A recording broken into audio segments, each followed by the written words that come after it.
Peace. Welcome to the culture here on the Black Star Network. I'm your host Farajii Muhammad. Thank you so much for tuning in, and happy Friday, folks. We got a lot to talk about.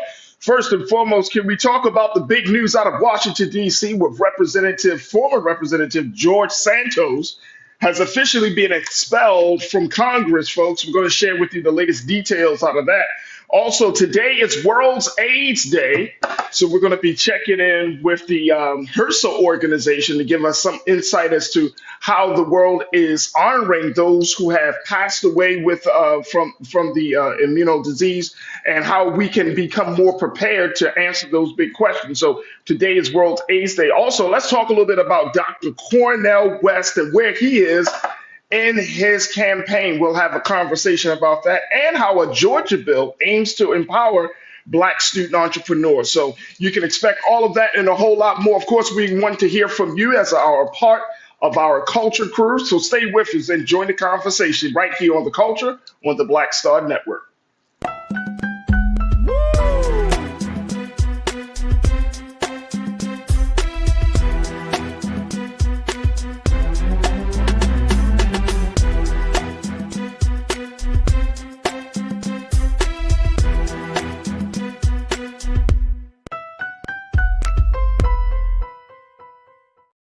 All right, folks, welcome to the culture here on the Black Star Network. I'm your host, Farajii Muhammad. Thank you so much for tuning in and being a part of the conversation. Folks, we got a lot to talk about. First and foremost, happy Friday. So big shout out to everybody on this Friday. There we go. Happy Friday, folks. Also, I'm going to just throw it out there. Happy Rosa Parks Day. Can we talk a little bit about yeah, we talked a little bit yesterday. Happy Rosa Parks Day. But, today we're going to have a lot of great conversations. So make sure y'all can be a part of the discussion. Join us in our chat. We're streaming live right now on Facebook and YouTube under Roland Martin's YouTube page. And that's where you can join us to be a part of the official culture crew. And folks are checking in from around the country. As always, love to talk to the crew. We got Conscious Thought. Good afternoon, Culture Crew. Good afternoon, Conscious Thought. Good to connect with you once again, brother. Deidre Hall. Deidre, good afternoon to you. Thank you for being a part of the chat. My pastor, Pastor Damon Blissett. Pastor, thank you so much for those notes earlier today. I truly appreciate it. We were on the same page and thinking about those things. V. Griffin, thank you so much for checking in. As you say, good evening, everyone. Blessings. Jawan Yvette, thank you for checking in as always. Mrs. HP. Yeah. Oh, you say kangaroos can do better than these Republicans. Mrs. HP, you kicking it off real early. I see. I got you. I got you. Joe Martinez, thank you so much for being a part of the conversation. I appreciate you for joining us. Reginald Grant, I see you. Thank you so much. And folks, again, you can join us right now on the chat as we're streaming live on Roland Martin's YouTube page. Also, we're streaming on our home platform of blackstarnetwork.com. Just go to our website today, download the app for free, follow us on social media, and more importantly, we would love to have your financial support to continue to power us in this digital space that we are creating for Black news and content. So go to our website today at blackstarnetwork.com. And we're streaming on a number of other platforms, including Amazon News on your Fire TV. You can check us out there. Amazon Prime Video, you can check us out there. You can find us on Prime Video app under Live TV, then News, or find us on Amazon.com under Prime Video, Live TV, and then News. And we're also streaming on Freevee. You can see us there on Now under News. You can find us there. And Plex TV, 24 hours a day, 7 days a week. Just go search for Black Star Network on Freevee and find us under Live TV, News, and Opinion. All right, folks, let's talk about the big news that everybody has been discussing, which is the situation out of Washington, D.C., as Representative George Santos has officially been expelled from Congress, folks. And we talked about this. Y'all remember we had a conversation. They did, I think it was like a second attempt. This time it happened, but the last time it didn't. But this time it happened, and take a look. This is the latest coming from NBC News. The vote was overwhelming to get rid of, as they call him, the fabulist, the man who lies like no other, right? The vote was 311 to 114 with two voting present. Take a look at this. Santos, according to NBC News, Santos had already put his winter jacket on, left the chamber, and sped through the speaker's lobby before the vote total was announced. He knew the day was he knew it was over, y'all. Earlier this week, Speaker Mike Johnson, the representative out of Louisiana, said his leadership team wouldn't whip the vote one way or the other, instead allowing members to vote their conscience. But moments before the vote, he, Majority Leader Steve Scalise, Majority Whip Tom Emmer, and GOP Conference Chair Elise Stefanik one by one announced their opposition to removing the freshman fabulist. Johnson had previously signaled he would oppose expulsion, saying, quote, I personally have real reservation about things. I'm concerned about a precedent that may be set. Ooh. Ooh. All right, crew. What's your take on this as we talk about it? What do you think of this situation of former Representative George Santos being officially expelled from Congress? Part of the reason, of course, was the fact that he lied on his resume. He lied about his education. He lied about, of course, the big. Some people are just saying the straw that broke the camel's back was the fact that the House investigation created. They did an investigation of him and his background, and more importantly, his business affairs, and they found that he was defrauding so many people.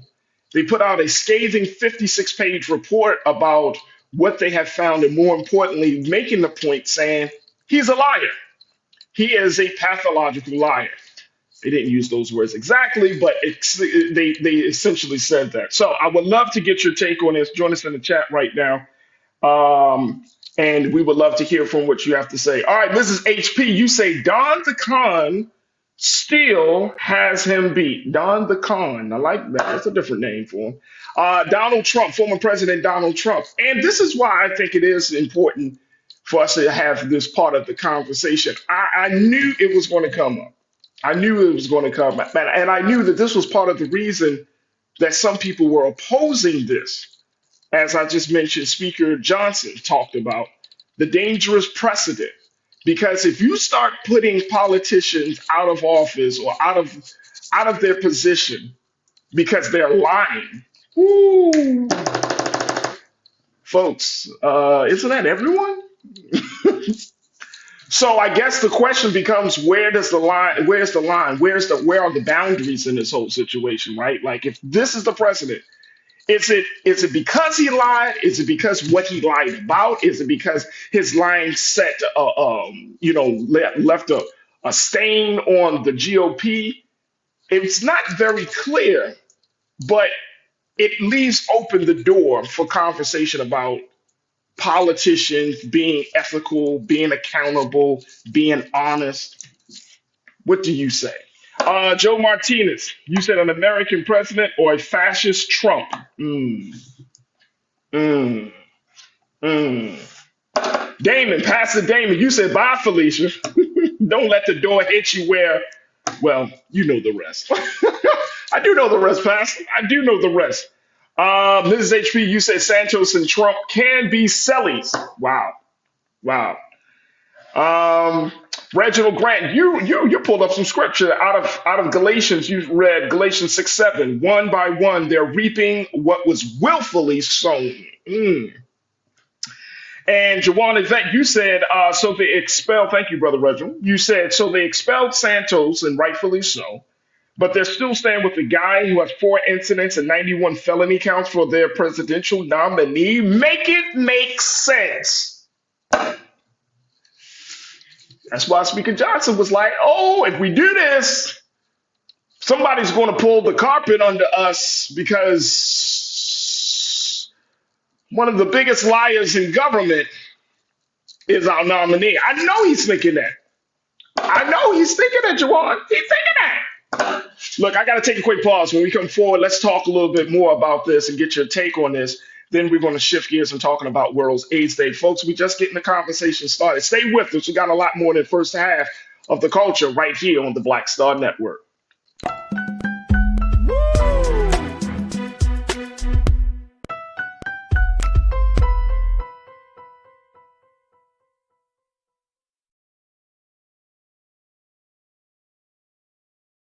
When you talk about blackness and what happens in black culture, we're about covering these things that matter to us, speaking to our issues and concerns. This is a genuine people-powered movement. There's a lot of stuff that we're not getting. You get it, and you spread the word. We wish to plead our own cause.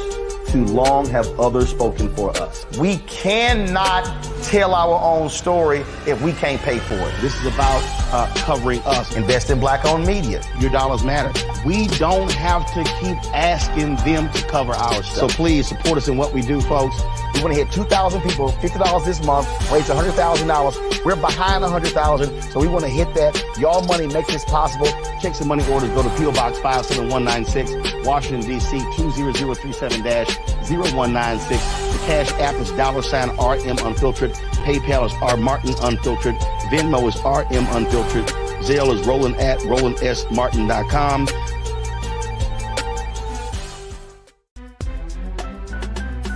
I'm Farajii Muhammad, live from LA.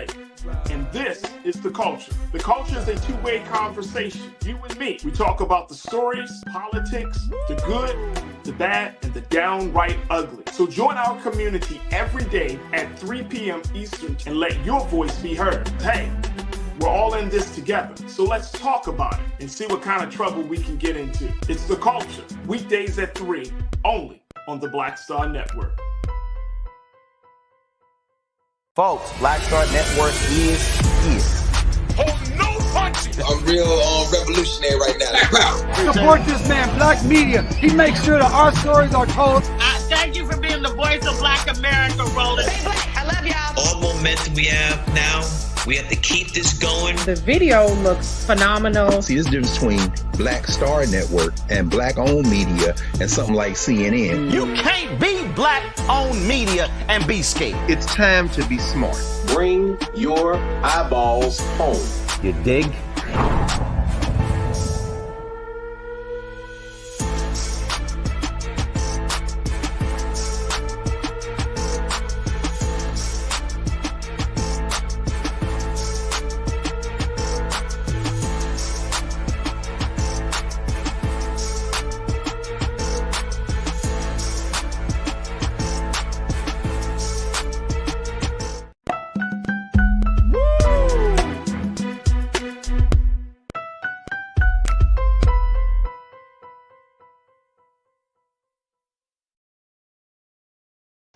All right, folks, welcome back to The Culture here on the Black Star Network. I'm your host, Farajii Muhammad. We're talking about the big news out of D.C. as Representative George Santos has officially been expelled from Congress because of his lying ways, folks. And this really came out of the efforts from New York Republicans who were actually pushing to oust him much earlier than this point. And we talked about this before, guys. And a lot of those New York Republicans, they had felt like Mr. Santos was becoming a major, major liability. And so people that were in the same, what they call a quote unquote freshman class as Mr. Santos, Representatives Anthony Esposito, Nick LaLota, and Mark Molinaro, those three individuals were fellow New York Republicans who led the charge to get him ousted. So it's going to be very, very interesting to say the least what happens, like how this whole thing went down. Now they are going to be looking forward to holding a special election to try to fill that seat that has been left by George Santos. Now, the other thing is, with that being said, a couple of historical facts. This means that New York's 3rd Congressional District would not have a member representing it during votes during a replacement until a replacement is elected. So they're looking to see how they can set something up. This is very interesting. Twice has the GOP taken historic, precedented acts to oust its members. First, you had the situation with the House Speaker that was with McCarthy, Kevin McCarthy. he being ousted out of his position as House Speaker. Now you have this. What is happening in the GOP, folks? What is really, really happening? And so this is different. This is very different. But I want to go back to what Jawan, one of our great culture crew members, said. Jawan, I want to go, I like your comment. How do they stand with the man who has four indictments and 91 felony counts as the presidential nominee? That's going to be, I think, one of the big questions hovering over the GOP moving forward, especially those out of New York. Especially those out of New York. ABX girl, my sister, you checked in and said, look, it was hilarious when PBS showed the locks to his office being changed. We should also thank a small local newspaper who started the news stories about Santos. Yeah, absolutely. And I think that to the point of the importance of independent local news, this shows you exactly why it's important for us to have that local news, that to support local news, right? This is the perfect example of that. Pauline, my sister, you said it took them long enough to throw out the trash. Wow. Mm-hmm. Mm-hmm. And of course, you don't like my music. You check it in. Good to connect with you once again, sir. You said now Santos will have more time to spend on his charity work. Come on, man, get out of here. But this is one of those moments, folks, where you're like, this is as you could find some level of levity in the situation, but look how long it took. And more importantly, I would think as a voter of Santos, a supporter of Santos, I would be really, really sad right now. I would be really, really sad because you feel duped. You know what I'm saying? You feel like you've been fooled, right? And bamboozled into believing this guy. And then you wind up, then you realize that this guy is a fraud, that he is not the person who he says he is, and all of that that's attached to it. And then at the end of the day, it's like you really put your hope and belief in a man who you thought was going to take your district to the next level. And look what happened. And look what happened. And it's really, and truthfully, folks, this is not just a situation out of New York or just about one person. This is an indicator of where we are in the political space for across the whole spectrum, And I don't know how the GOP is going to recover or how the GOP is going to kind of move forward from this, considering that this is a stain on them as well. And even the fact that the House Speaker talking about he still wouldn't have, he's in opposition to the voting. Like, this is a real problem. If you don't have individuals, and nobody expects you to be Jesus in Congress, but if you don't have individuals who are, what's the right word I'm looking for, folks? Decent, generally honest. Nobody can be perfect. We all tell lies, but certain things you don't just lie about. Your education, your background. I mean, certain things you don't need to lie about. If you just have good, decent folks that are trying to do the job, then this is a cautionary tale. This is a cautionary tale. Republican, you said they're trying to out Santos, but let Trump and the other white folks do whatever they want. I mean, and it's this. I'm telling you, that's going to be one of the big question marks going into the next year. Of course, going into the next cycle of the election season. Like, what do you do with Trump? If you can put out a man who's been lying about all this stuff, then what can you do about a man who not only lies, but also incites with his lies, also puts stuff into action with his lies, also encourages other people to lie with his lies?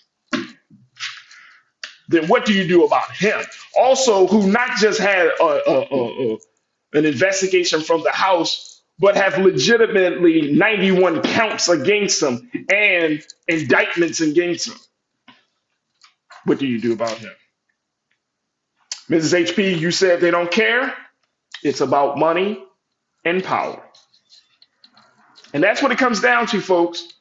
And that's what I think it comes down to. But it's about money and power at the expense of the American people, at the expense of the New York voter, at the expense of us trusting the government.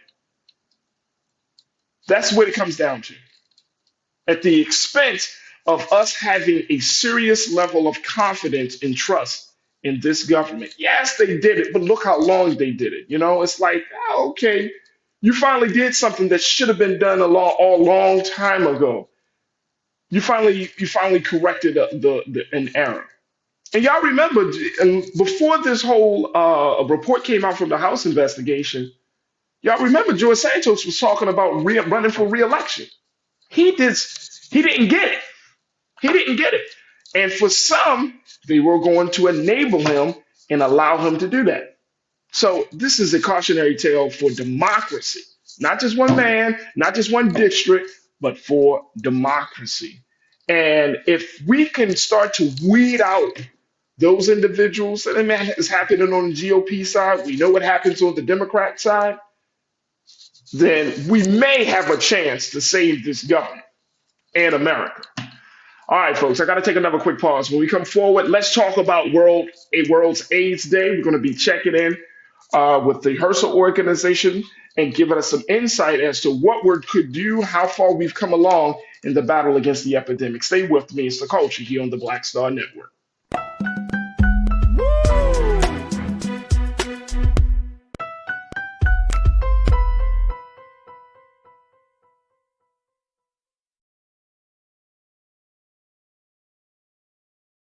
Folks, Black Star Network is here. I'm real revolutionary right now. Support this man, Black Media. He makes sure that our stories are told. Thank you for being the voice of Black America, Roland. Stay black. I love y'all. All momentum we have now, we have to keep this going. The video looks phenomenal. See, there's a difference between Black Star Network and black-owned media and something like CNN. You can't be black-owned media and be scared. It's time to be smart. Bring your eyeballs home. You dig?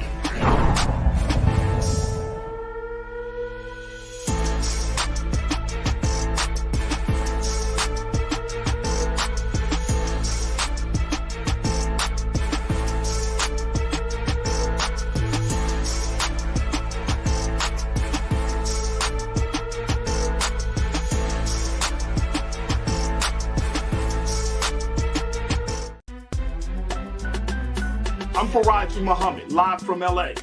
And this is The Culture. The Culture is a two-way conversation. You and me. We talk about the stories, politics, the good, the bad, and the downright ugly. So join our community every day at 3 p.m. Eastern and let your voice be heard. Hey, we're all in this together. So let's talk about it and see what kind of trouble we can get into. It's The Culture, weekdays at 3, only on the Black Star Network.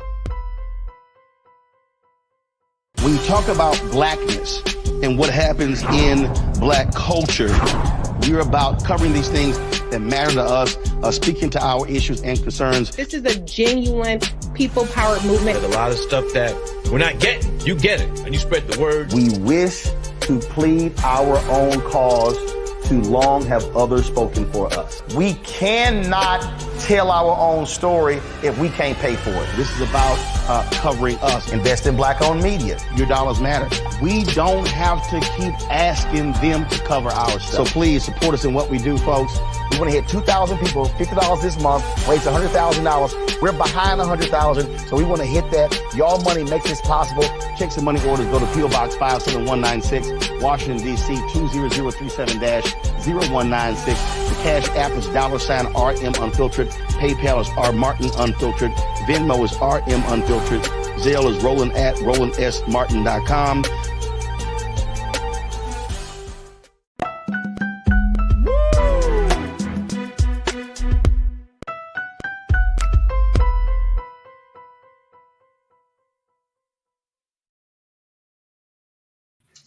All right, folks, welcome back to The Culture here on the Black Star Network. I'm your host, Farajii Muhammad. Thank you so much for tuning in and being a part of the conversation. All right, let's switch gears. Let's talk about what today is. And today is World's AIDS Day, folks. That's right. This year's theme is World's AIDS Day 35, Remember and Commit. And of course, each and every year, we take time to honor those who have been lost to AIDS, but more importantly, we take this time to serve as a reminder of the global struggle to end HIV-related stigma, as well as to create a call to action to make a commitment to working toward a day where HIV is no longer a public health threat, folks. So we wanted to do our part here on the Culture on the Black Star Network to talk about this issue. And there's no other great person to talk about this other than with our very special guest today, Sister Yemisi Odusanya, who serves as a senior advisor for the HIV/AIDS Bureau for HRSA, which is the Health Resources and Services Administration. And so, Sister Yemisi, thank you so much for joining us here on the Culture. How are you this afternoon? I am well, and thank you for having me. You pronounce my name so well. Oh my gosh. Okay. You just brought a big smile to my face. Well, with a name like Farajii Muhammad, I've gone through some iterations from various people, so I totally understand. And it's very important that I make sure that people's names are correct. But I appreciate you, sis, for joining us today. World AIDS Day. This has been something that has been around for the past 35 years, actually, and it is a part of our culture, but it's still a lot of, I would say, a lot of cloudiness around it. You know what I mean? It's still not totally embraced to the point like other acknowledgments or other holidays. But what's your take on where we are with this epidemic here as we look at, this year's theme of remember and committing and making sure that people understand that this public health crisis is not over yet. This is not done. Thank you so much for having me on the show and for bringing up You're that welcome. question. As you mentioned, our theme this year is remember and commit. So remembering those who have lost their lives to HIV, as well as committing to the awareness of HIV.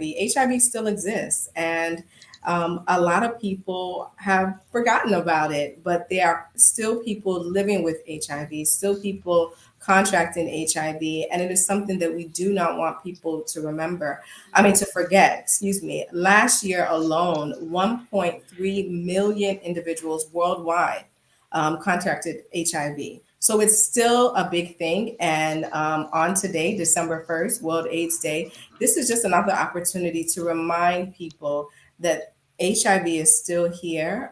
We've made a lot of progress over the years, but we still have a long way to go. So we just want people to remember that HIV is still here and to do what they can to stay healthy, which means getting tested, which means talking about HIV. And if you do test positive, it means taking care of your health and utilizing the resources that are provided to you, especially through our website.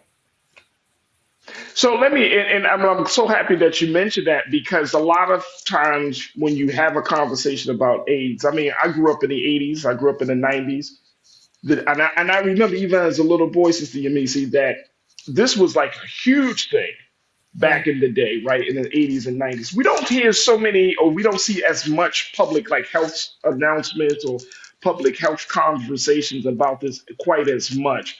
Why is that? I think many reasons, because there's a lot going on in the world, but also because people are living longer with HIV. So Okay. the threat anymore, but it is still a threat. And we want to make sure that, prevention is better than cure. I heard that growing up a lot. So if you can prevent yourself from contracting HIV, you can stay healthier. But like you mentioned, we don't hear about it as much because there's so many other things happening. But it's important for us to remember on days like today and other awareness days that HIV is still here. Absolutely. So let's talk a little bit about these statistics that HRSA has put together to look at this, and then let's talk about how this applied to Black America. In 2022, 39 people across the globe were living with HIV. And it also shows that you guys were doing a high level of engagement, funding grants to various cities and counties and states and local community-based organizations. last year, the Ryan White HIV/AIDS program that's part of HRSA, you served more than 550,000 people with HIV in the U.S. And then in last year, in 2022, 9 out of 10 clients receiving HIV medical care from the Ryan White HIV program were virally suppressed, which is an increase from 69.5% in 2010 and higher than the 65.9% viral suppression national average. So you guys are doing a lot of work making sure that this situation, this epidemic stays at least contained until it's completely eliminated. And I'm wondering, is that because there is more awareness, or is that because there are new medications out there? And like you mentioned, more people are now living with HIV, and they're living with HIV a lot longer. How would you say, what were some of the contributing factors for the work you guys are doing? I think there's several things that we're doing. Like you said, our mission is to ensure that people have access across the nation. We want to make access to HIV care. We want to make sure that those who are seeking care and treatment are able to get it. We ensure that people live a healthy lifestyle. There is a lot of awareness. Social media has done a lot of great things to help eliminate or reduce the spreading of this virus. We do have a website, which we post a lot on. We have our social media platforms. But I think one of the biggest things that we're seeing is that we are trying to educate people a little bit more. So in order for you to stay healthy, you need to know what healthy is. You need to know what are the steps you need to do to stay healthy. So for example, on days like today, we really want to encourage folks to get tested. It is so important to get tested. You cannot stay healthy or keep those you love and who are around you healthy if you're not tested, if you don't know your status. So we encourage people to go to gettested.cdc.gov. That's a website that our federal colleagues host at the CDC. And all you have to do is put your zip code in, and you're able to find testing centers throughout the United States. It's also important for us to be comfortable having conversations around HIV, just like we're doing today. Once we're educated on what is happening, we're at a better place to stay healthy and to make sure those around us are healthy.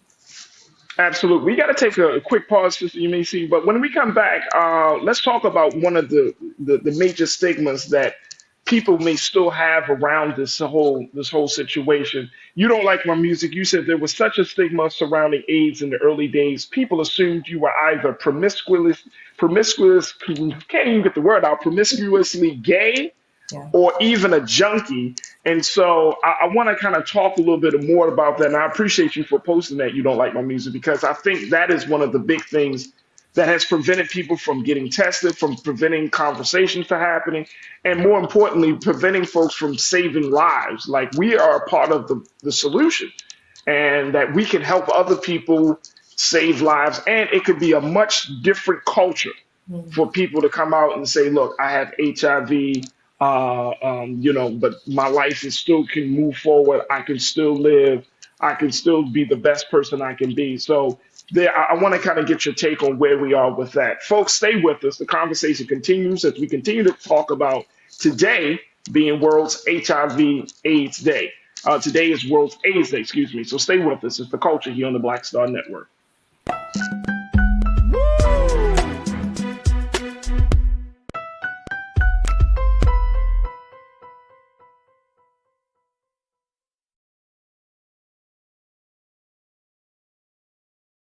Pull up a chair, take your seat.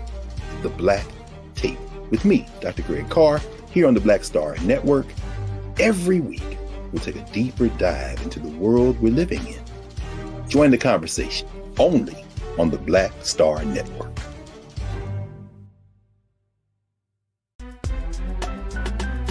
I'm Farajii Muhammad, live from LA. And this is The Culture. The Culture is a two-way conversation. You and me. We talk about the stories, politics, the good, the bad, and the downright ugly. So join our community every day at 3 p.m. Eastern and let your voice be heard. Hey, We're all in this together. So let's talk about it and see what kind of trouble we can get into. It's The Culture, weekdays at 3, only on the Black Star Network. When you talk about blackness and what happens in black culture, we're about covering these things that matter to us, speaking to our issues and concerns. This is a genuine people-powered movement. There's a lot of stuff that we're not getting. You get it, and you spread the word. We wish to plead our own cause. Too long have others spoken for us. We cannot tell our own story if we can't pay for it. This is about covering us. Invest in black-owned media. Your dollars matter. We don't have to keep asking them to cover our stuff. So please support us in what we do, folks. We want to hit 2,000 people, $50 this month, raise $100,000. We're behind 100,000, so we want to hit that. Y'all money makes this possible. Checks and money orders go to P.O. Box 57196, Washington, D.C. 20037-0196. The Cash App is $RM Unfiltered. PayPal is R Martin Unfiltered.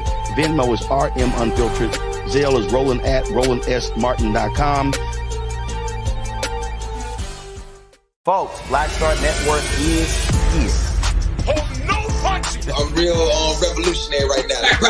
Support this man, Black Media. He makes sure that our stories are told. Thank you for being the voice of Black America, Roland. Stay black. I love y'all. All momentum we have now, we have to keep this going. The video looks phenomenal. See, this difference between Black Star Network and black-owned media and something like CNN. You can't be black-owned media and be scared. It's time to be smart. Bring your eyeballs home. You dig?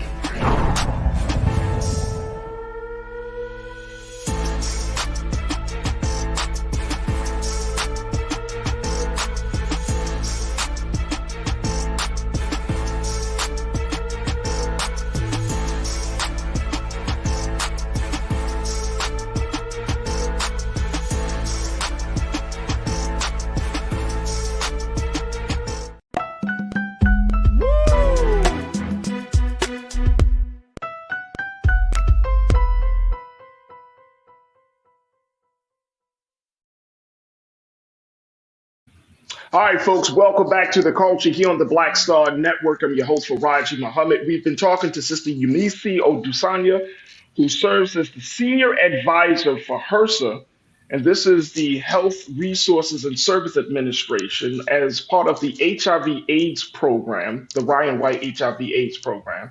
And she's joining us today to talk about today being World AIDS Day. And folks, we want to encourage you to join us in the conversation as we're streaming live on Roland Martin's YouTube page to be a part of our illustrious culture crew with your comments, your thoughts, and your questions. So, Sister Yemisi, let's talk a little bit about this ongoing stigma, because one of our culture crew members made the point that, like many of us, there's been a lot of stigma surrounding AIDS. This is from You Don't Like My Music, and he said people assumed you were either promiscuously gay or a junkie. What community is impacted the most with HIV/AIDS cases? Is it Black people? Is it the LGBTQ community? Is it drug users? Who are affected the most at this point? I would say that I can understand the point that your listener mentioned. That is the stigma that most people have, but that is not the truth. I just want to share some statistic with you so you can understand where we are, especially as a Black community. African Americans and Blacks represent 13% of the U.S. population. And the same population accounts for over 40% of new HIV infections in the United States. That's over. Say that again for me. I'm going to say it one more time, and I'll say it slowly so you can register. Blacks and African Americans represent 13% of the U.S. population. However, Blacks and African American account for 42% of new HIV infections in the U.S. That means our brothers and sisters are getting hit really hard, and we're not even 40% of the population.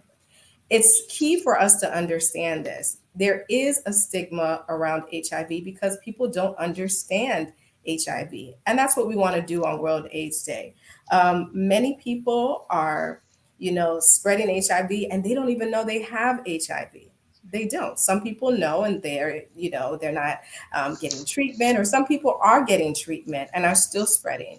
One of the things that I can say is an accomplishment in the HIV community is that we have come a long way. Many years ago, if you tested positive for HIV, you had what we would call a cocktail that you had to take, a mixture of 3, 4, 5, sometimes 6 pills just to stay alive, just to stay healthy. Now, you can take a pill a day, 1 pill a day, or even a shot a month. And if you take this routinely, if you take this regularly as your doctor prescribes, you can become virally suppressed. And what does that mean? That you cannot spread HIV to your sexual partners. It's important. And that's with the assistance of medication, though, either the shot Absolutely. or with the pill. Yes. So you can and I mean, this is mind blowing, Sister Yemisi, because I know you know it and I know it. Like, to have a conversation about HIV, to be able to get some sort of treatment, and then not to pass HIV on to your next sexual partner. I mean, that is like light years from where we have been. Absolutely. And it's important for people to know this. And if you know that you can still live a healthy life with HIV, you're more prone to get tested.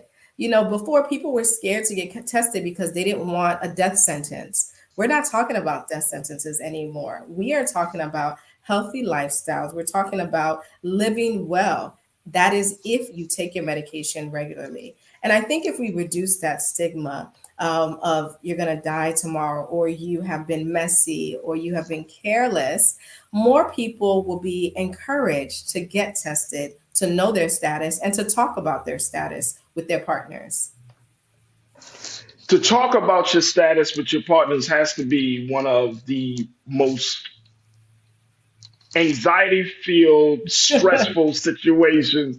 No, I can only imagine. I can really only imagine that you want to open, for full transparency, full disclosure, and you let your partner know, like, hey, before we move forward, I do want to let you know that I am, I have contracted HIV. However, yes, I am taking medication. I am on a treatment plan, and I am living well, and I'm making sure that you're.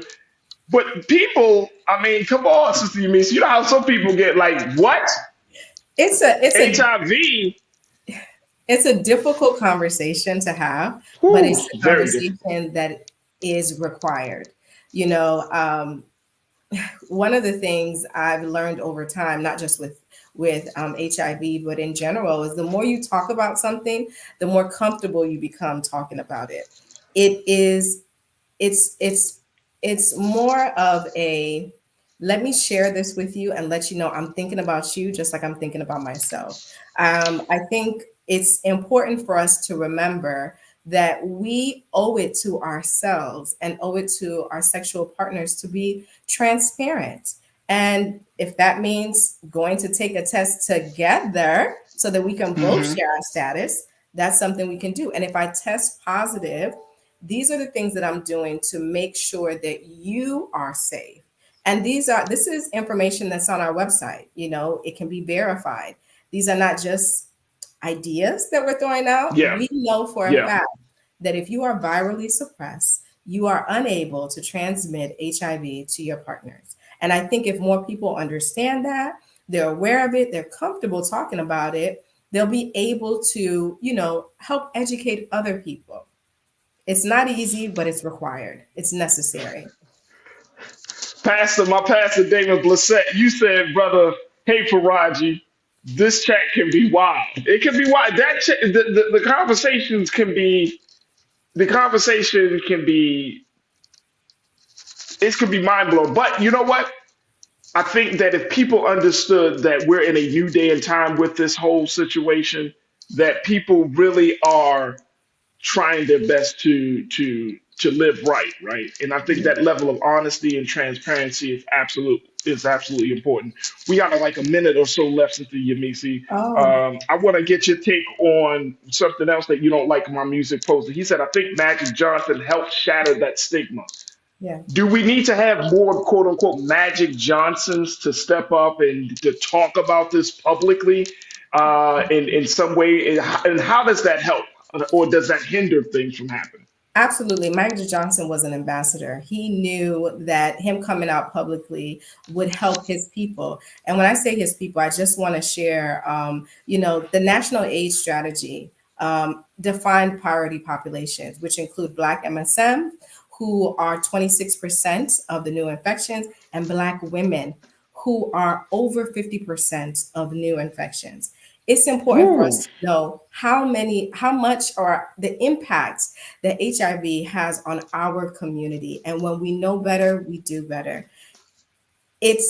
We could have several Magic Johnsons, but if people don't know that there is access to care, there's treatment, there are resources, we may be in the same place. So I want to encourage people to go to our website, which is whyamright.hrsa.gov.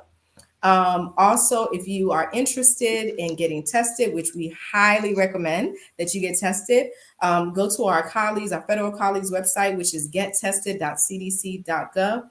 And if you are tested positive, just know that there still is an opportunity for you to have a healthy life. If you follow your provider's recommendations, if you take your pills, if you stay healthy, you can still live a healthy life. We've tried our best to do a lot to get to the community. We've had listening sessions. We've been in the community. Farajii, you've been there with us at different festivals. So it's important for us to keep this conversation going. Absolutely. And I just the question, I know we got to take another pause and let you go, but the question that just popped into my head was, if you find that you may have missed taking your medication, missing the shot for the month, does that increase the chance of you passing HIV on to your next partner? Well, what we recommend and what I would say is that you cannot transmit HIV if you are virally suppressed. I don't want to give a blanket statement. I'm not a physician about if you miss one pill or two pills. But what I would say is try your very best to stay on your regimen. Take it every day, just like you do with your multivitamin.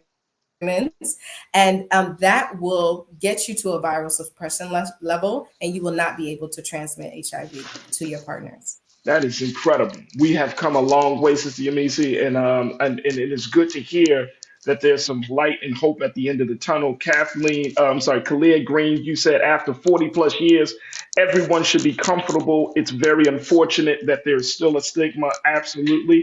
If we created a safe space for people to share, I'm sure that this process can go a lot smoother. But you're absolutely right. After all this time, it should not be crazy to have the conversation. And Pretty Brown Mimi 726, my sister, you said this day can open a discussion about your status for HIV, chlamydia, herpes, etc. Know your status for everything. Yes, that is so true. And I will say, Farajii, because you are allowing this platform to have this conversation, I think it will motivate more people to get tested, more people to talk about their status, and more people to get educated on what HIV is. Absolutely. So I want to thank you for this platform and spreading Absolutely. the word. Absolutely. Sister Yemisi, thank you so much. Our sister who serves as the senior advisor for the HIV/AIDS program for the Human Resources and Service Administration, HRSA. She's doing her part to talk to us about World AIDS Day. And I appreciate you, sis, for coming on to the show. And of course, being so good for the culture. Thank you so much. Have a wonderful day. You too. Thank you, sis.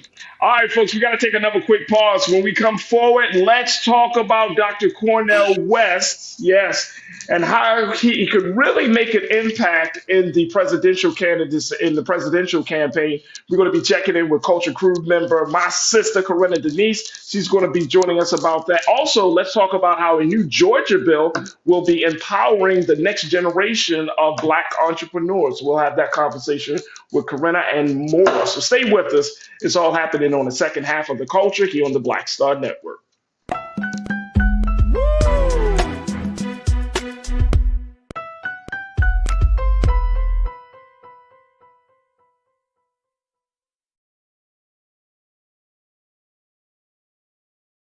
When you talk about blackness and what happens in Black culture, we're about covering these things that matter to us, speaking to our issues and concerns. This is a genuine people-powered movement. There's a lot of stuff that we're not getting. You get it, and you spread the word. We wish to plead our own cause. Too long have others spoken for us. We cannot tell our own story if we can't pay for it. This is about covering us. Invest in black-owned media. Your dollars matter. We don't have to keep asking them to cover our stuff. So please support us in what we do, folks. We want to hit 2,000 people, $50 this month, raise $100,000. We're behind 100,000, so we want to hit that. Y'all money makes this possible. Checks and money orders go to P.O. Box 57196, Washington, D.C. 20037-0196. The Cash App is $RM Unfiltered. PayPal is R Martin Unfiltered. Venmo is RM Unfiltered. Zelle is Roland at RolandSMartin.com.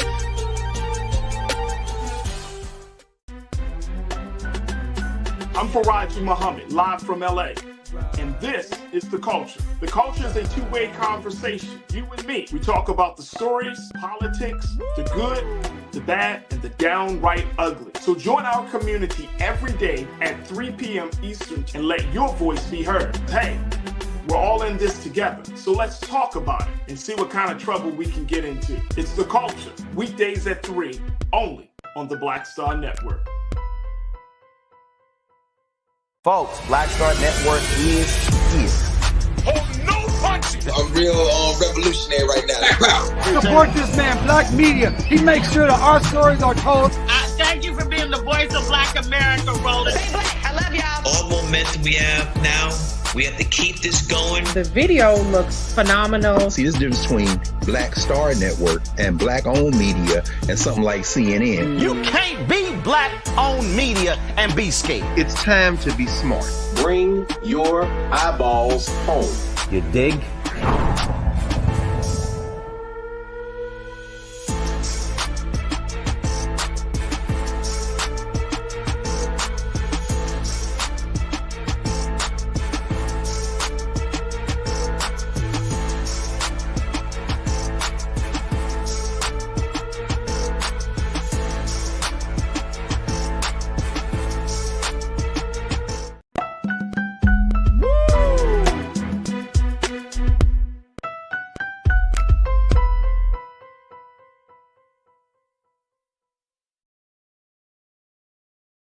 All right, folks, welcome back to The Culture here on the Black Star Network. I'm your host, Farajii Muhammad. Thank you so much for tuning in and being a part of the show. And happy Friday.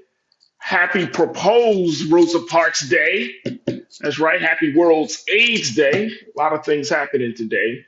But thank you so much for being here and joining us. Let's shift gears, talking from health and well-being to let's jump a little bit into politics and culture, because this is the intersection that we find this next person in, and I'm speaking of none other than third-party candidate Dr. Cornel West. Now, we all remember I said yesterday we were going to have a conversation about this. Well, I wanted to have this discussion with my sister, who is no stranger to the Culture Crew, and certainly no stranger to being on air with us. She joins us every Friday, and I'm very, very happy that she's able to once again be a part of the conversation. My sister, Corinna Denise, who is a college advisor and an activist and she's a political just like me. So, Corinna, thank you so much. Corinna, every time you come on a show, I got to get your stylist. Every time. Thank you. I just be having my locks, and be having your locks locking, and then curls curling, and then I can't. I really appreciate you noticing, because Happy Friday. Happy Friday, Corinna. All right, let's talk about presidential candidate, philosopher, professor, author, Dr. Cornel West. And here's why I wanted to talk about it. One is because I don't want us to lose sight of the fact that he's a part of the conversation in some way, shape, or form, right? So we got to open ourselves up, and we're going to do our part, God willing, folks. We're going to do our part to see if we can get Dr. West on. and have a conversation with him. I'm being very serious. You know what I'm saying? Like, because I think some of the culture crew would love to hear from him himself, right? He posed some questions, so we're going to do our part to do that, to make that happen. But let's look at where we are with his, where he is with his campaign. NBC News did a story about him. And one of the things that they talked about is this uphill battle, his plan to grow his quote unquote embryonic, that's how he describes it, embryonic campaign. And he said that his strategy is be like jazz and improvise. If that's not classic Cornel West talking, I don't know what is. Be like jazz and improvise. Here's what the situation is. Take a look at this. This is from NBC News. And they're saying that he said, quote, we're still in the embryonic stage. This is what he acknowledged in an interview with NBC. He said, the last thing I want to do is have huge rallies now and peak too soon. Now, he has only about 10 staffers. His wife helps handle media requests. He's conducted no internal polling. He has held only one public campaign rally. His bank balance is 2 digits shorter than those of his rivals. He's raised hundreds of thousands so far, while others have brought in tens of millions. And he's sworn off outside help from a super PAC, which could have helped make the difference.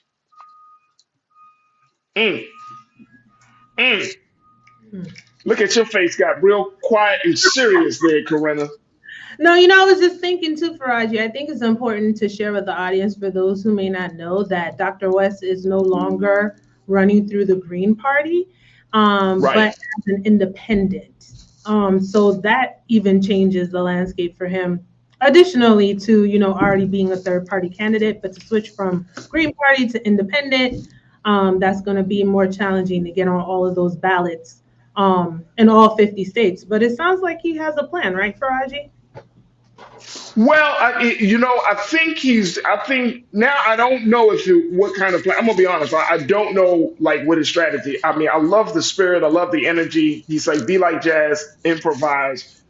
But with the little bit of information and knowledge that I do have about campaigning, some of these things are not in places or part of his infrastructure. And I don't know how he is able to grow his audience. I don't know how he's going to take his campaign to the next level if he doesn't have certain elements in place.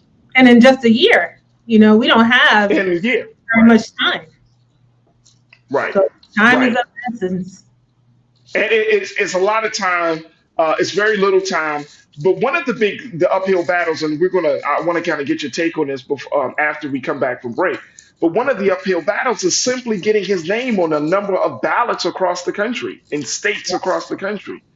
Yeah. He is struggling to make that happen. And I mean, there are fees that are attached. There are other documents that have to be, signed, and other things that have to be done. But of course, the money to get on these ballots, that's one of his battles. That's going to be one of his battles. And I'm wondering, considering the national name recognition that Dr. Cornel West truly has, right? Especially among Black America, why we aren't seeing as many other Black folks, high profile, some of our celebrities investing in his campaign. Now I'm wondering, could potentially be an issue down the road if he's not getting, he's sworn off no super PACs. He doesn't want special interest money and all of that stuff. That's fine. But why don't you think we're seeing some sort of ground support from, whether it's high profile celebrity folks, or if we're talking about even, just the, quote unquote regular folks that give $5 or $10. I remember Obama when he ran, he $5 and $10 all of us. He nickel and dimed us until he won the presidency, right? Yeah. So I'm wondering why he didn't put something like that in as part of his campaign. We're in different times right now. We're at a pivotal moment, a pivotal turning point, and it's challenging to run for president alone, much less to be an independent candidate. And at that, it's even much more challenging to try and defeat the current incumbent. You're running against the current elected president of the United States. You know what I mean? So that's no easy feat. So yeah, I think, a lot of people are looking at this as a whole. Like, are we going to support, our president who is currently in office? Are we going to risk it to get somebody else? And, while you and I talk about also a lot of the time, Farajii, how important that legislative branch is, are all the pieces going to connect so that government functions how we want it to function?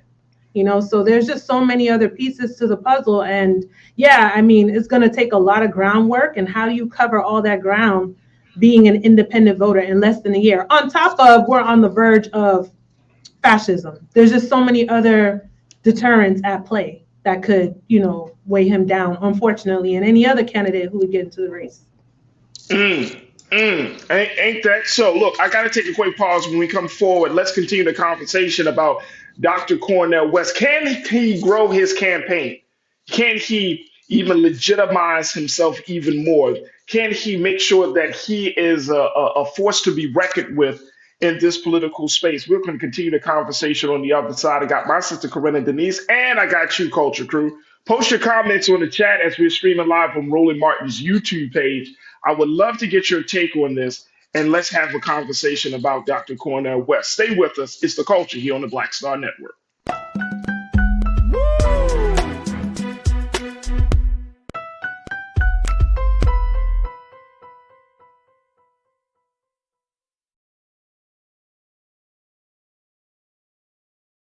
Folks, Black Star Network is here.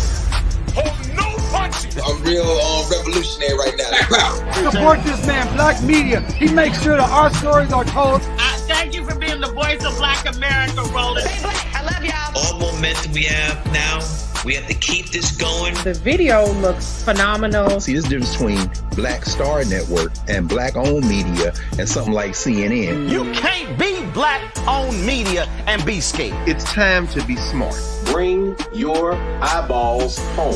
You dig?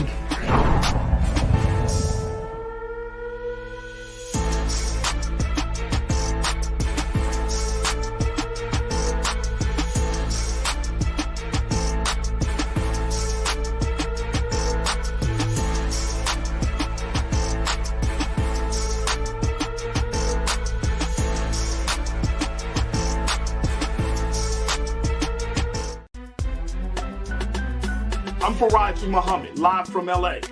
And this is The Culture. The Culture is a two-way conversation. You and me. We talk about the stories, politics, the good, the bad, and the downright ugly. So join our community every day at 3 p.m. Eastern and let your voice be heard. Hey, we're all in this together. So let's talk about it and see what kind of trouble we can get into. It's The Culture, weekdays at 3, only on the Black Star Network. When you talk about blackness and what happens in Black culture, we're about covering these things that matter to us, speaking to our issues and concerns. This is a genuine people-powered movement. There's a lot of stuff that we're not getting. You get it, and you spread the word. We wish to plead our own cause. Too long have others spoken for us. We cannot tell our own story if we can't pay for it. This is about covering us. Invest in Black-owned media. Your dollars matter. We don't have to keep asking them to cover our stuff. So please support us in what we do, folks. We want to hit 2,000 people, $50 this month, raise $100,000. We're behind 100,000, so we want to hit that. Y'all money makes this possible. Checks and money orders go to P.O. Box 57196, Washington, D.C. 20037-0196. The Cash App is $RM Unfiltered. PayPal is R Martin Unfiltered. Venmo is RM Unfiltered. Zelle is Roland at RolandSMartin.com.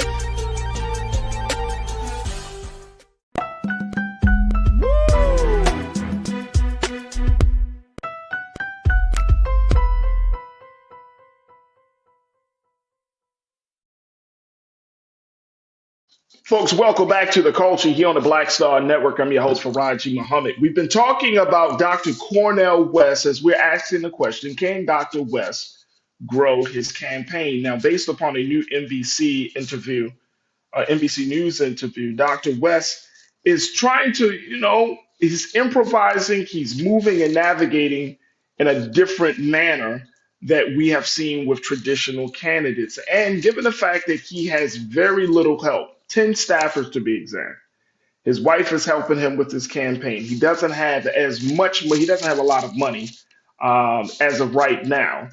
He has decided to not get the assistance of any type of super PAC, which they, according to the report, could have make the difference in getting his name on a number of ballots in a number of different states across the country. And let's point out the fact that he is no longer running as a member of the Green Party, but he's actually running as an independent. And I want to share this with you folks. Take a look at this, that in that same report, it says as an independent, it's now entirely up to West and his team to get his name on the ballot in every state, each of which have their own unique rules requiring some combinations of fees and signatures with state-based restrictions on who can collect those signatures and where. So he's got a mountain to climb up, folks. He's got a mountain. But if you talk to not Kanye West, Dr. Cornel West, let me bring my sister, Corinne. No, we don't want that, West. Come on now. Not for this. That was a Freudian slip. I'm not saying Kanye should run. Very good. But you can't put the two at all in the same category. But if we're looking at this, it looks like Dr. West is running a campaign that's a campaign for nowhere. And I hate to say that because I think like Pretty Brown Mimi 726, Mimi said this. She was like, Kanye West is a brilliant man. He's absolutely brilliant. He is absolutely brilliant, right? And he put himself out there, and I'm keeping tabs on where things are with his campaign. But I'm really like looking at us as a people and wondering. Not to sidetrack, but I mean, as far as Kanye, I think it's arguable that okay, that a lot of that from him was ego, more so than for Kanye. Yeah, more so than I want to actually do something for the hell yeah, Corinna, hell yeah. But I'll say that. Yeah, right, you got a big ego, like Beyonce said. Yeah, big ego. But anyways, with Dr. West, it's I really just don't see a path forward. I mean, by the time you work so hard to get your name on all the ballots, right? All 50 ballots, you got to go through that process. Then you got to do that on the ground work, which is so important. And I just wonder if Dr. West considered maybe running for a House seat or a Senate seat, where something that might have been, in my view, a more attainable goal than this. I bet you, hey, Corinna, I bet you that question has been posed to him at least 1 million times. At least 1 million times. I'm sure as he travels across this country, every place that he goes, there's some black person, some person who is pulling him to the side and say, hey, Doc, hey, look, I'm with you, man, but I don't think you know what I'm saying, no disrespect, but this is a tall order for you. Why not run for a lower office? Yeah. And I bet you, if you listen to Cornel West, I can bet you what he might say to a response like that. I don't even have to talk to him. He's going to say that the time requires us to step out on faith. And he might use some big words, some existential faith. You know what? We should always have faith, but we can't have unrealistic expectations either. It's too crucial. It's too important. We can't just, we can step out on faith, but Dr. West, with all due respect, is admirable, but how do you build the infrastructure required in less than a year? How does that happen? It's a couple of things. I think that it's not just about money, right? I mean, certainly that's a huge part of it. But I truly believe Dr. Cornel West is running on one key idea, which is what I like to call conscious campaigning. He is trying to appeal to the moral, to the conscious, and to the moral sensibility in our consciousness to see that this whole thing, this thing that we put our hope in called government, this thing that we put our hope in called democracy, can be changed and can speak to every single human being. Because I don't think he talks about just black folks. I think he truly believes that it can be different. We can have a different relationship. I think too, we would actually see something very successful out of Dr. West's campaign if we can just see him on that debate stage. I think to your point, Farajii, with that moral consciousness, let's say even to challenge our current POTUS, right, losing office, it would push other candidates to speak on issues that they would probably, neglect, dance around, and would want to avoid.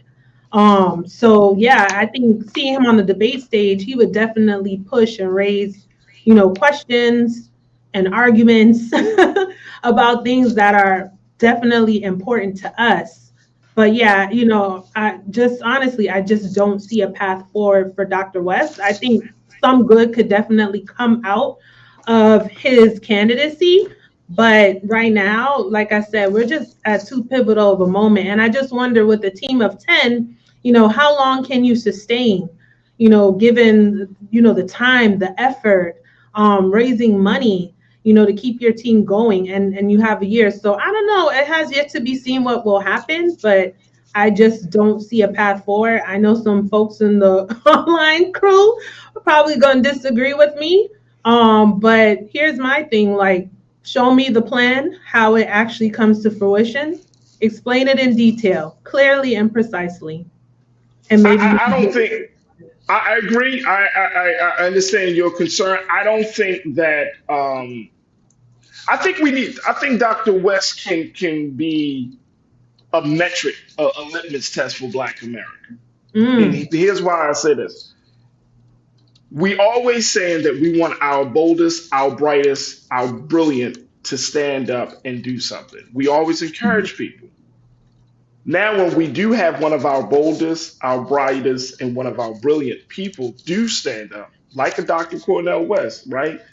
You might disagree with him on some things, and that's, you're not going to agree 1,000% with anybody. You might disagree with him on some things, but you cannot say that he doesn't care.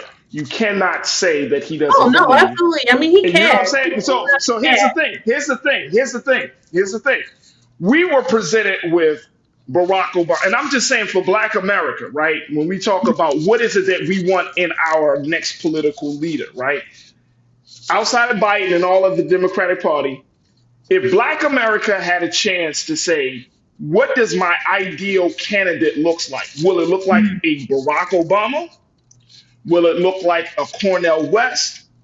What does the candidate that Black people can support? Now, according to the numbers, it looks like Obama would win that with a landslide, right? The type of person he is, his views, he would get that, right?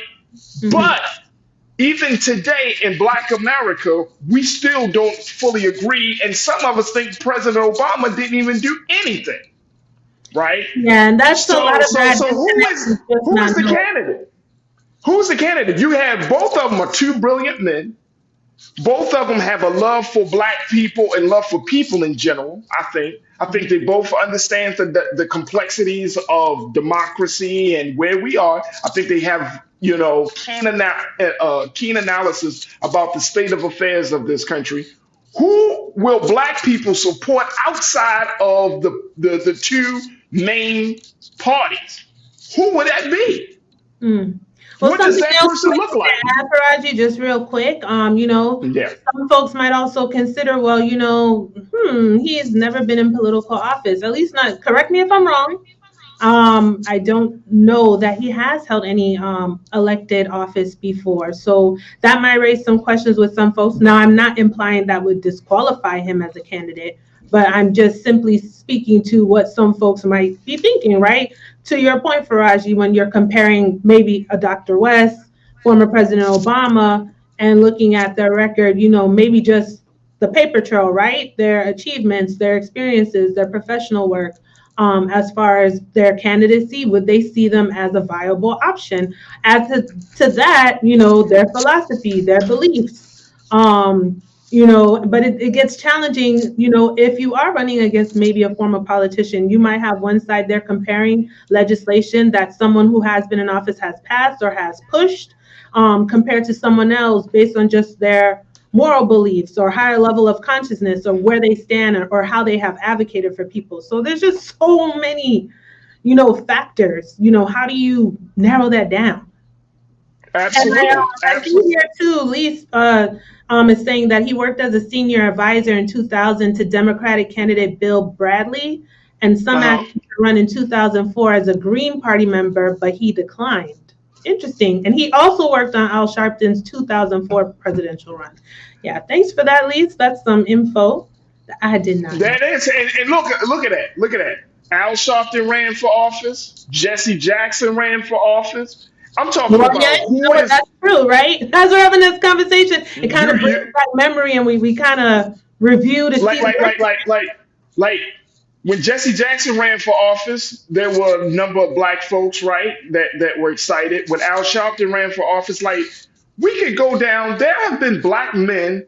I don't think too many black women. As far as in team, I want to say this to my team. If they are, please let me know. But we know that there are certain black men that have come out of the black national civil rights movement ilk that have decided to throw their hand in running for office for the big seat, right? This is true. And how many black folks? And I'm just trying to expose a pattern here. And again, it might just be Obama, but how many of us have truly or will truly support a black candidate who's running for the big seat without telling that candidate, maybe you should lower your expectations to maybe a council person or maybe a mayor or maybe a senator or representative in the House of Representatives? How many of us? Because if we met Obama in 2006, in 2007, we probably wouldn't have voted for him. 2004? I mean, I think this conversation would be different, and maybe Dr. West's traction might be a little different as we're looking at it right now if we weren't in such a pivotal crossroads. The landscape would be totally different. And I got to take a break. We're break. not in politics as usual, so no. When have black folks ever been in the politics as usual? I mean, that's true too, but we're on the verge of getting birthright citizenship revoked and all the rights taken away. So, yeah. But I understand what you're saying in terms of, but this has been, look, black folks in this country, we have been in a quote unquote state of crisis in our political expression for the past, since we could even vote.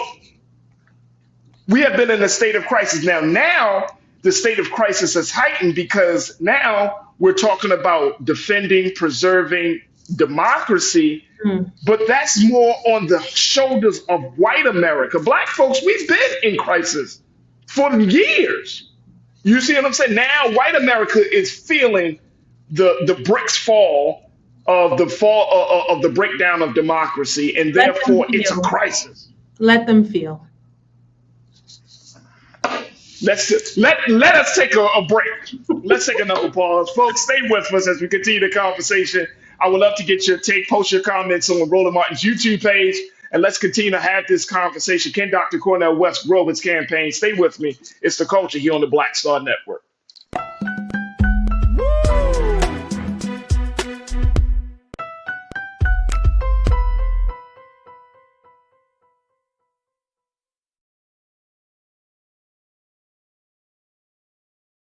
Pull up a chair, take your seat. The Black Tape with me, Dr. Greg Carr, here on the Black Star Network. Every week, we'll take a deeper dive into the world we're living in. Join the conversation only on the Black Star Network.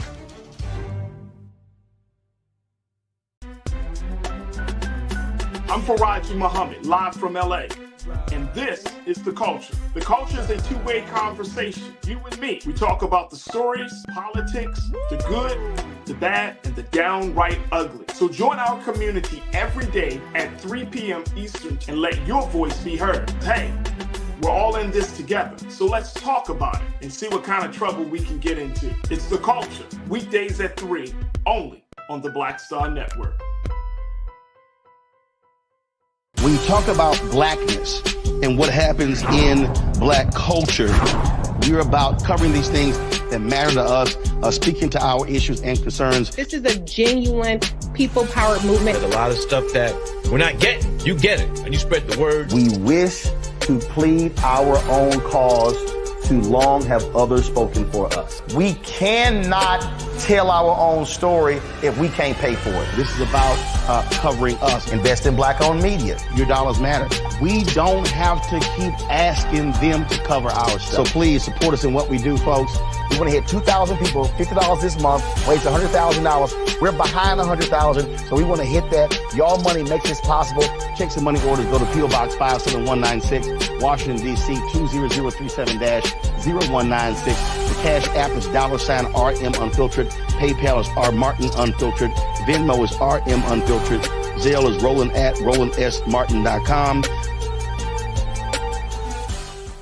Folks, Black Star Network is here. I'm real revolutionary right now. Support this man, Black Media. He makes sure that our stories are told. Thank you for being the voice of Black America, Roland. Stay black. I love y'all. All momentum we have now, we have to keep this going. The video looks phenomenal. See, this difference between Black Star Network and black-owned media and something like CNN. You can't be black-owned media and be scared. It's time to be smart. Bring your eyeballs home. You dig?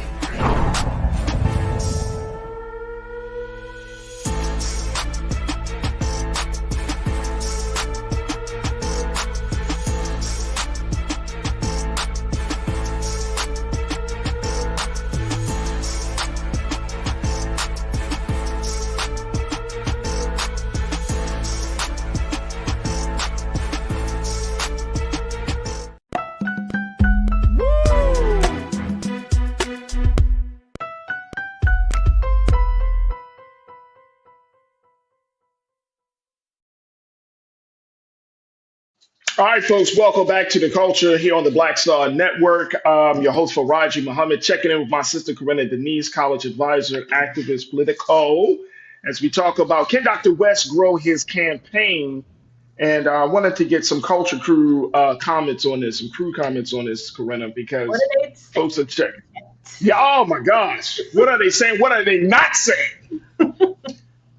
Real Brooklyn, our guy, Real Brooklyn, you say Cornel West need to understand that morality and convictions does not run this government. He does not have the political mindset to be a plausible dirtiness politician. I like that. I like that. I like that. Point taken. I think that's a great point. I think Real Brooklyn, we already know that. He knows that. But I think he's trying to usher in some sort of awakening. I'm going to use that term, more of a spiritual, metaphysical place that we find ourselves in. But he's not the only one that actually is trying to kind of usher that in. Even candidate Marianne Williamson, she, the spiritual advisor, the entrepreneur, the author, she's doing the same thing. You know what I mean? Trying to appeal to the moral sensibilities and to one's belief system of what is right and what is wrong.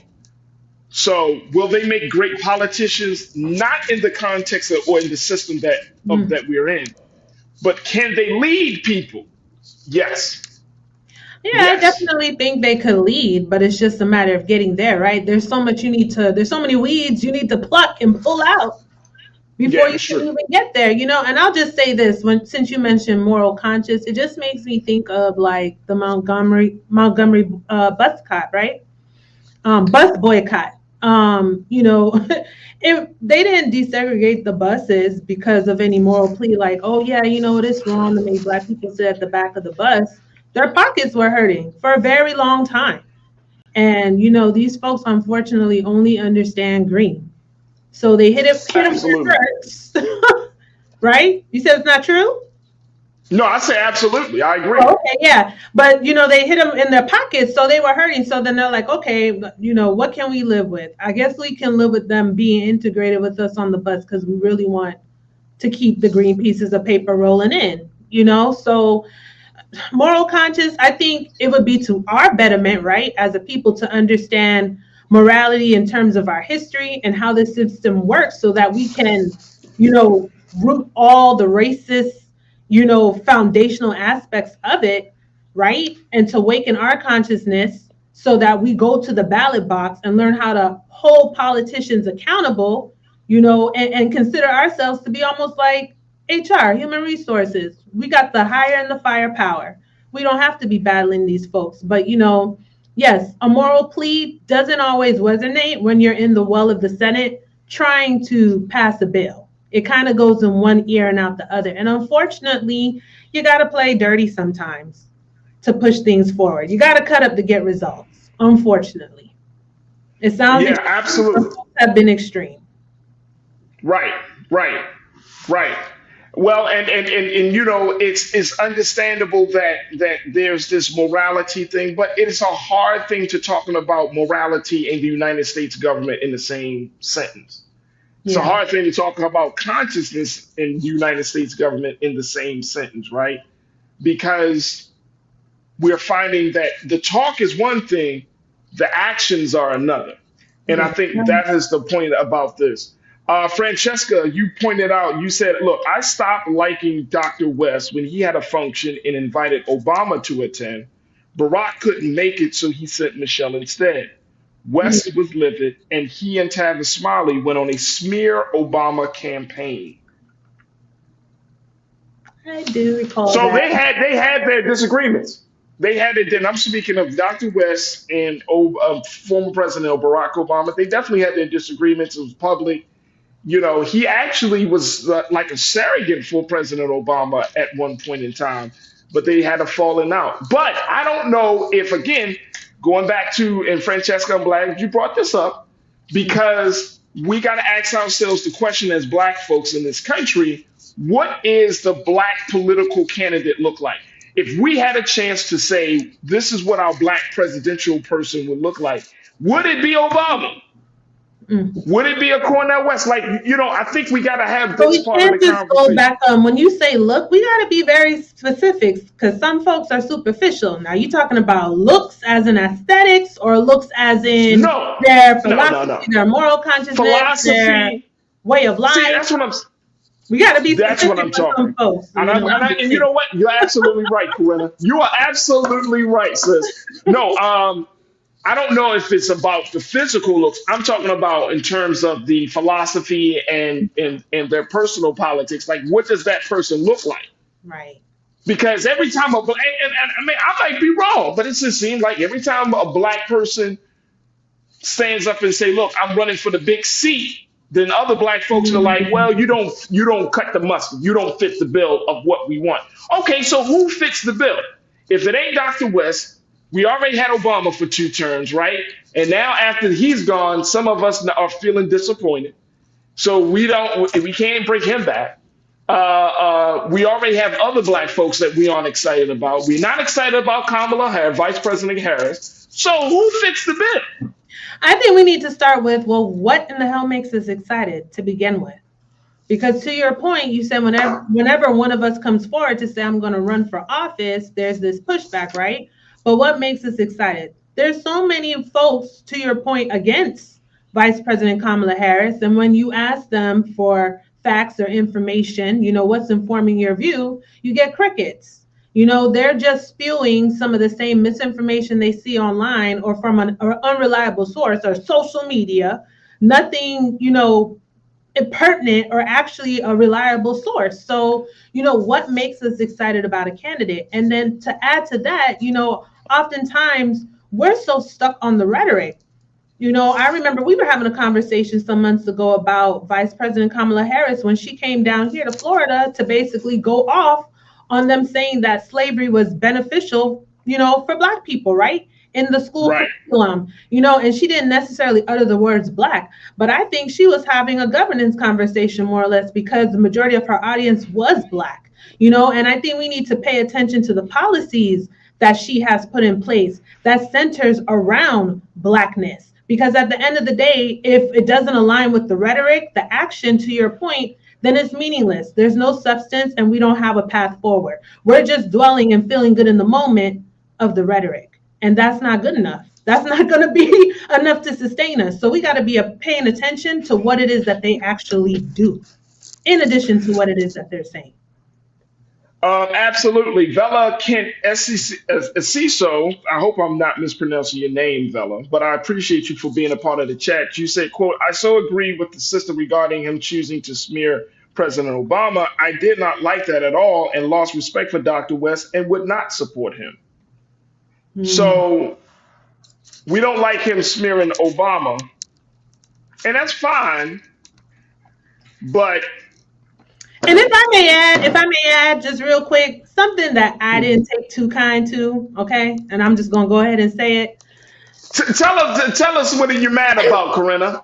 I'm not mad. I'm just saying, I think it was earlier this year, Dr. West was on CNN with I'm sorry, not CNN, I apologize. It was Fox News.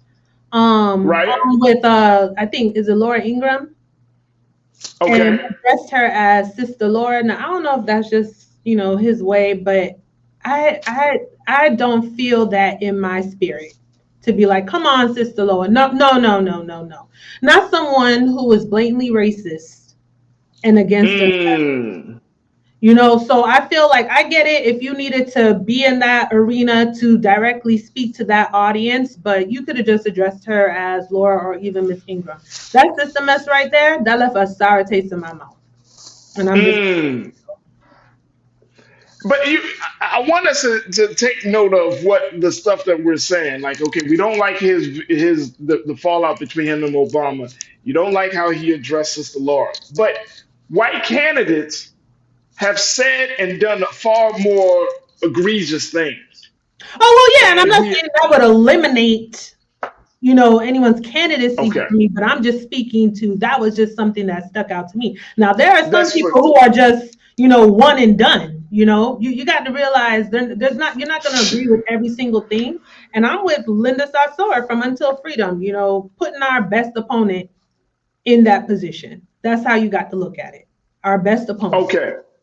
So as we take out another pause, and I want to switch gears after this break, but who do you see as being somebody that is there anybody that comes to mind right now, whether they're in government, outside of government, of the type of person that we should be supporting? Since if it's not Cornel West as a third party candidate, do you have any names or anybody in mind? So you mean supporting for 2024 or just in the future moving forward? I mean, 2024 seems like it's going to be sewn up, but I'm saying maybe 2028.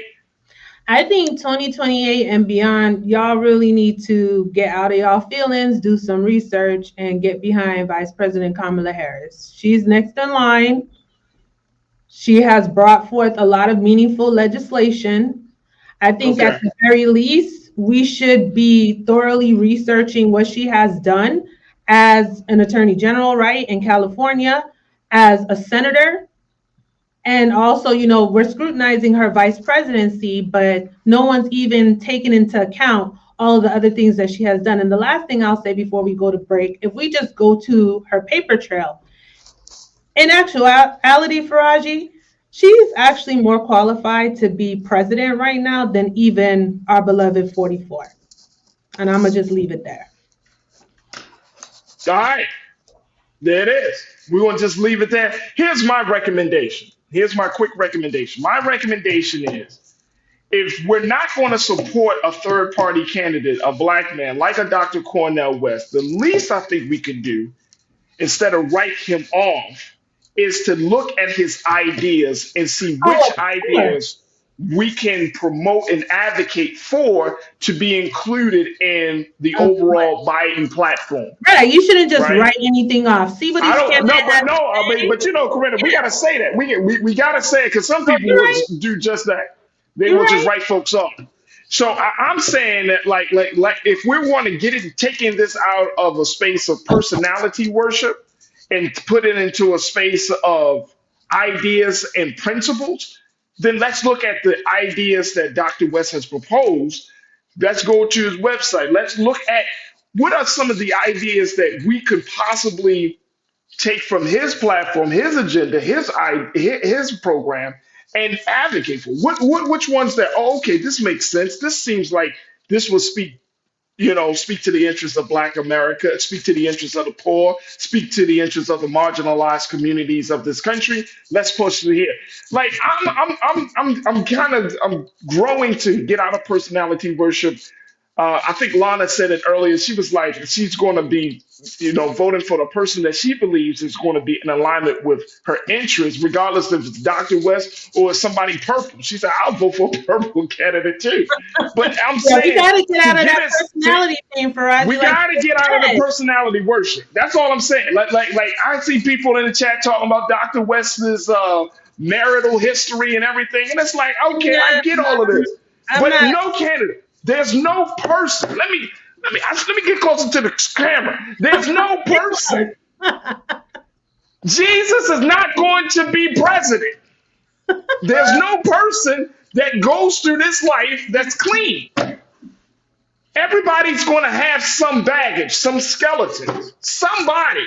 You're not going to like what they say here. Oh, I didn't like that there. Or I didn't like that. That's fine. But I'm saying if we want to really get down to the nuts and bolts of this situation, then we got to say, okay, do you discount one person and their brilliance and their body of work and all of that they bring to the culture and to the people because of one small thing, of one thing, right? No. We shoot ourselves in the foot. Like Black folks, we have a tendency to do that, not just in politics in general. That's a tendency. Let's like one thing can set us off. Like, oh no, it's like you go to a Black owned spot, you be like, you know what? They didn't bring the water on time. I'm never going back to there. It's the smallest things, but other people can just commit all type of egregious acts against us, and we justify it and we let it slide and all of that. We got to be a little bit more understanding of the places and the spaces that our people that we are coming from. We may not have it all together. Once we understand politics are not about personalities, but voting our interests accordingly. Valued interest, least harm reduction and forward movement. But yeah, absolutely. We gotta go. Absolutely. Let's take a break, y'all. Let's take a break. When we take our final pause, when we come forward, let's talk about what's happening in the state of Georgia and how they're doing their part to support the next generation of Black entrepreneurs. Stay with us. It's The Culture here on the Black Star Network.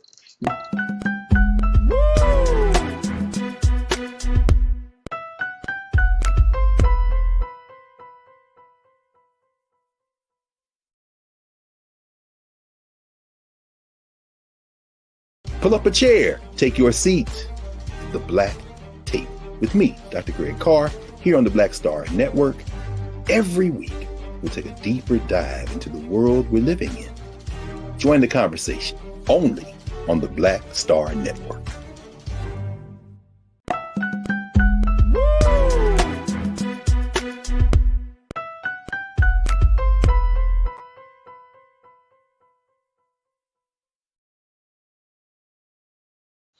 All right, folks, welcome back to The Culture here on the Black Star Network. Let me bring my sister Corinna Denise back into the frame here.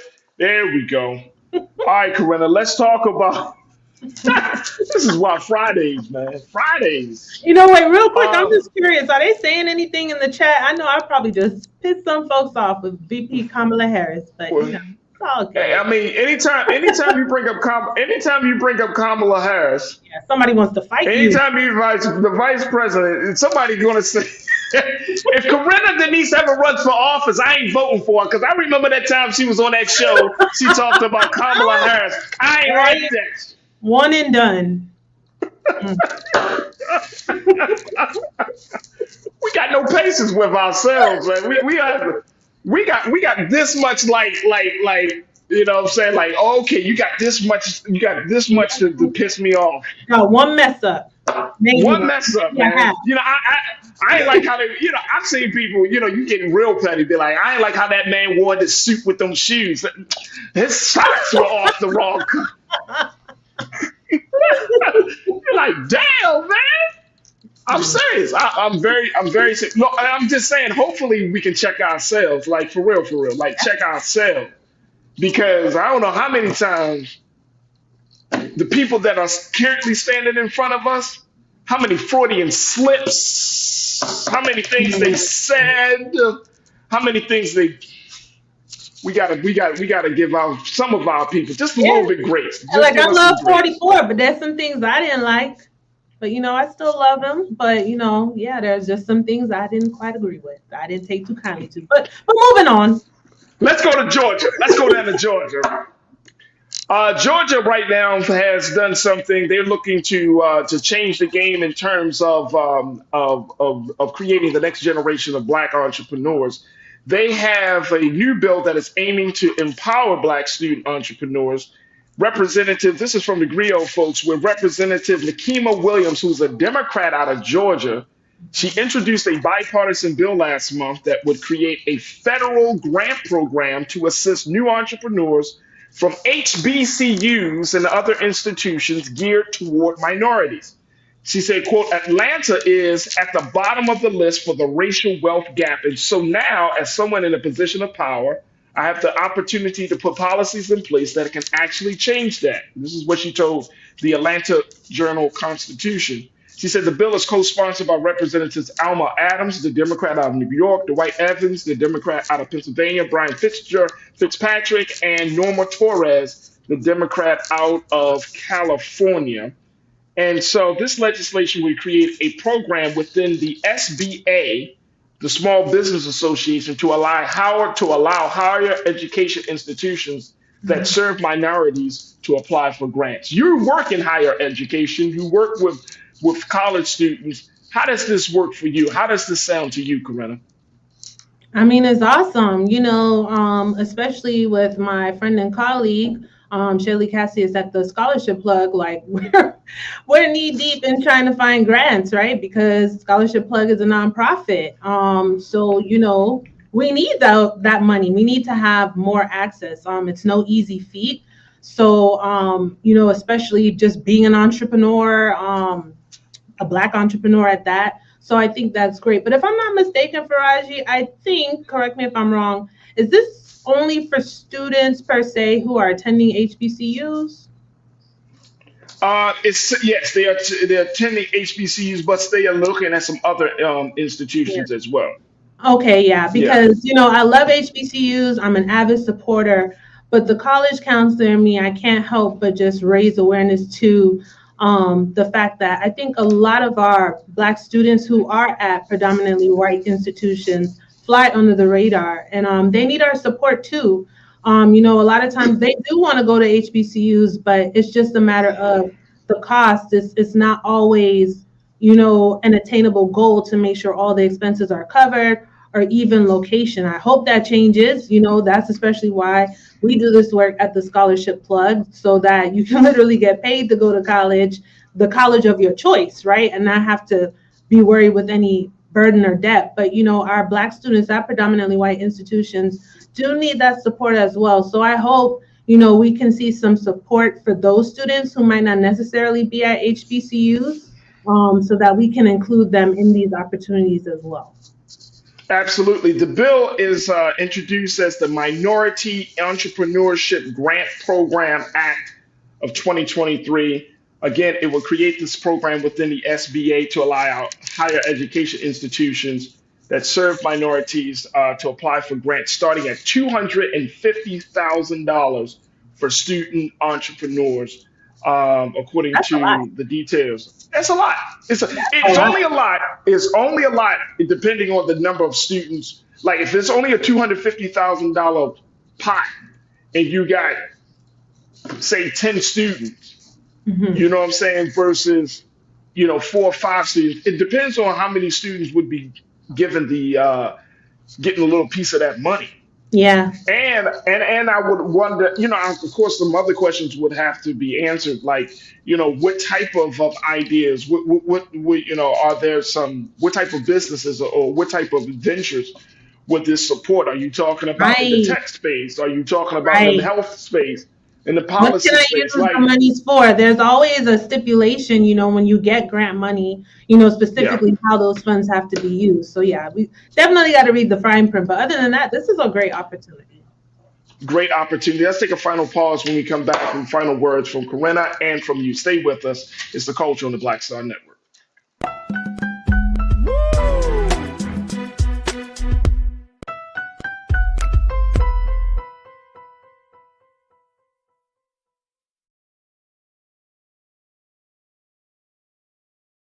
Hi, I'm Dr. Jackie Hood Martin, and I have a question for you. Ever feel as if your life is teetering and the weight and pressure of the world is consistently on your shoulders? Well, let me tell you, living a balanced life isn't easy. Join me each Tuesday on Black Star Network for a Balanced Life with Dr. Jackie. We'll laugh together, cry together, pull ourselves together, and cheer each other on. So join me for new shows each Tuesday on Black Star Network, A Balanced Life with Dr. Jackie.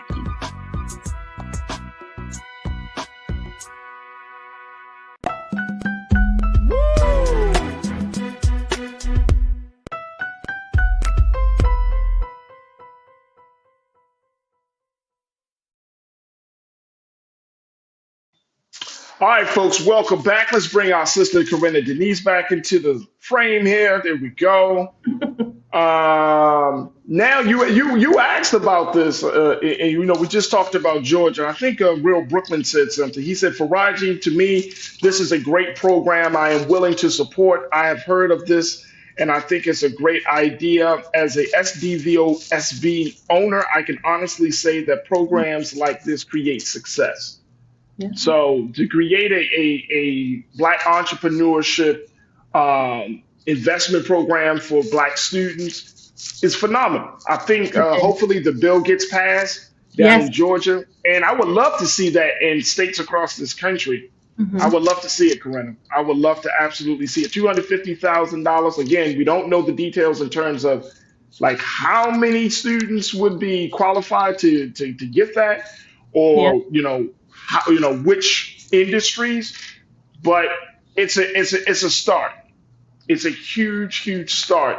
And I think, Corinna, like a lot of these conversations that we have, if we want to change the trajectory of all of this stuff that we've been seeing and talking about, I think the conversations start right there in high school and colleges. I don't know why we don't invest more programs.